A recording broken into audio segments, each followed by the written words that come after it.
তাত শংকৰদেৱৰ সকলো বস্তু বনাই ৰাখিছে। আপোনালোকে এতিয়া বন্ধ কৰি দিছে, 1 ফেব্ৰুৱাৰীত হয়তো খুলিব। আপোনালোকে গৈ 1 ফেব্ৰুৱাৰীৰ পিছত আহিব, বহুত ধুনীয়া বস্তু বনাই দিছে তাত দেই, বহুত ধুনীয়া।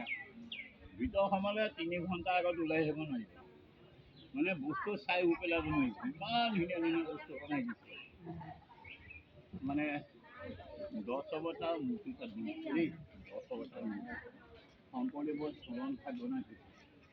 শংকৰদেৱে খোল বনাইছিল কাঠেৰে, তাত খোল বনাইছে লোহাৰে। শংকৰদেৱে তাল বনাইছিল কাঁহৰ, তাত তাল বনাইছে লোহাৰৰ। মানে যিটো বস্তু চাই সেইটোৱে চকুত পৰিব। এতিয়া বন্ধ কৰি দিবলগীয়া হ'ল বহুত কাৰণে, 2 দিন খোলা দিছিল।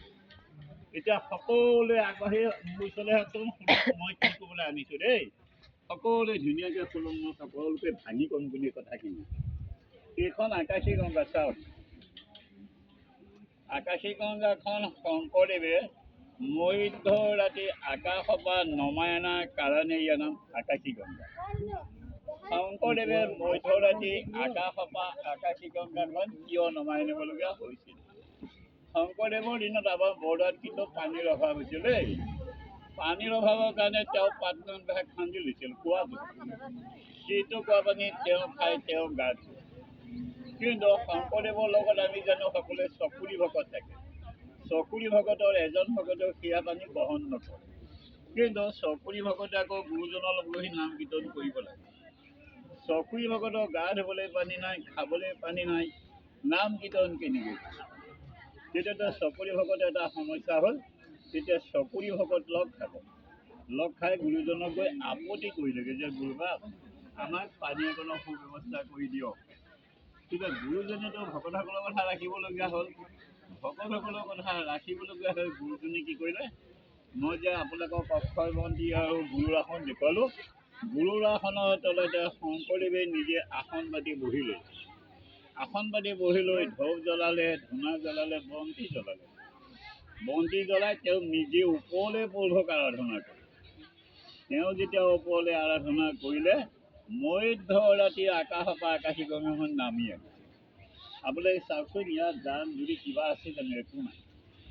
আকাশী গংগাখন যেতিয়া আকাশৰ পৰা নামি আহিছিল, তেতিয়া আমাৰ ইয়াত এটা বহুত ডাঙৰ শব্দটো শুনি ৰাতি ভকতসকলে ভয় খাই সকলো ভকত যদি উজাগৰে বহি আছিল।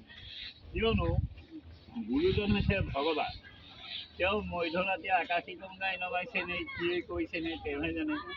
ভকতসকল বহাত শুইহে আছে, ভকতসকলেতো একো নাজানে।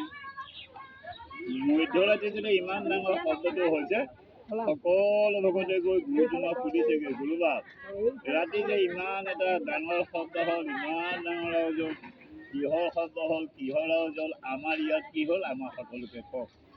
তেতিয়া গুৰুজনে কৈছিল, তোমালোক কোনো নাযাবা, আচলতে তোমালোকক দেখুৱাব নেপায়। সেইকাৰণে আমাৰ ভকত দুজনে, মইতো নেদেখুৱাওঁ, সেইকাৰণে নেদেখুৱাওঁ কিয় জানো, যাৰ আস্তিক নাই তেওঁলোকক দেখুৱাব নাপায়, ক'ব নাপায়। যাৰ আস্তিক নাই আহিছে, আহিব লাগে আহিছে। থানখনত কি মৰেলিটি আছে সেইটো কোনো নালাগে, আহিছোঁ আৰু চাইছোঁ হৈ গ'ল। মই পাগলে কালি কিয় বুলি কৈছোঁ, আপোনালোক আহিছে জানকচোন, বৰ্ডাৰখনেই আহিছে, কিবা এটা জানিবলৈ আপোনালোকৰ মনটো ভাল নালাগে? আপোনালোকে যেতিয়া লগত আহি পেলাই চাই আৰু চব এনি তিনি গুচি যায়, কি চাব? এইখন বইতা আকাশী গংগা বুলি ক'লো বুলিহে, নহ'লে কোনেনো জানে এইখন আকাশী গংগা নে পুখুৰী? এতিয়াতো বহুত মানুহে কয় পুখুৰী, নেজানে কাৰণে পুখুৰী বুলি কয়, জানিলেতো সি পুখুৰী বুলি নকয়। জানিবনো ক'বা, আস্তিক নাই হয়। যেতিয়া সকলো ভকতে গৈ গুৰুজনক আপত্তি কৰিলে, তেতিয়া গুৰুজনে সকলো ভকতক কৈছিল যে তোমালোক সকলো ভকতে লগ খাই উত্তৰ দিশৰ বুলি যোৱাচোন। আমাৰ আকাশী গংগাখন যেনি আছে এইটো উত্তৰ দিশ। সেইকাৰণে থান বৰ্ণনা গীতত শংকৰদেৱৰ নাতিনীয়েকে লিখিছে, উত্তৰে আকাশী গংগা ভক্তি সৰোবৰ, মধ্য নিশা নৱনন্ত শ্ৰীমন্ত শংকৰ। আপোনালোকে ধৰি লওক নামত পাইছে, দেখাটো আজি সৰস্বতীতে দেখিছেনে নাই? এইখনে যে গংগা, এতিয়া মই কোৱাতহে জানিছে হয়নে? যেতিয়া সকলো ভকতে আহি পানী ভাগ দেখিলে, সকলোৱে বৰ আনন্দ পালে।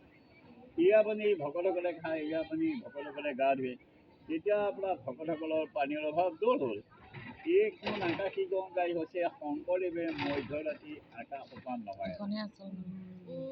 আকাশী গংগাটো আৰু আছে, কিন্তু এইখন শংকৰদেৱে আকাশ সোপান নমায়, বাকীবোৰতো নমায় অনা নাই। গতিকে এইখন আকাশী গংগাৰ কথাটো সকলোতকৈ বেলেগ।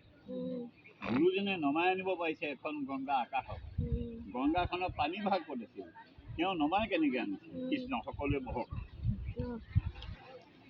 সকলোৱে সেৱা ভাগ লওক দেই। আইতাসকল আপোনাক কথা এটা কৈছোঁ, বেয়া নাপাব, বেয়া লাগে, সকলো আহি গুচি গ'লে বেয়া লাগে নহয়। আমি কষ্ট কৰি দেখুৱাওঁ কিয়, আপোনালোকে চাওক, আপোনালোকে সেৱা লওক, খালী হাতে সেৱা নল'ব দেই, পইচা এটা লৈ লওক, নেপাই ল'ব।